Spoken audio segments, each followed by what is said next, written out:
Zdaj pa na polotok Krim, ki je od leta 1954 del Ukrajine, te dni pa ga je k svoji državi priključila Rusija.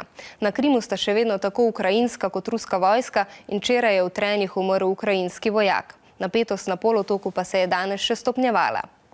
Urban, ki obiskuje osnovno šolo Rače, pa nas sprašuje, zakaj je ruski predsednik poslal svojo vojsko na Krim in zakaj je noče umakniti. Urban, Infodrom je pripravil odgovor zate in za vse druge radovedne glave. Podrobno pod lupo.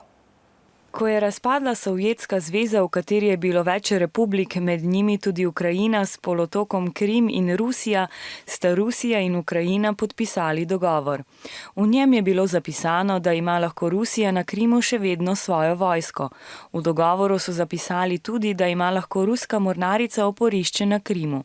S tem dogovorom med Ukrajino in Rusijo je bilo tako določeno število ruskih vojakov na Krimu dovoljeno. Zaostrovati pa se je začelo pred dobrima 2 tednoma, ko so vojaki prišli iz oporišča.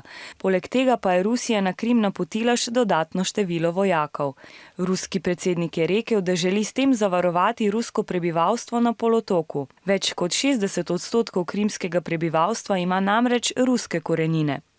Nekateri strokovnjaki pa pravijo, da je v resnici poslal tja svoje vojake zato, ker hoče s tem povečati vpliv in moč na tem delu sveta. Torej, Rusija ima na Krimu že več kot 20 let svoje oporišče in vojake, dodatne vojake pa naj bi na Krim poslala zato, da bi zaščitili prebivalstvo. Vendar strokovnjaki pravijo, da želi le povečati svoj vpliv in moč.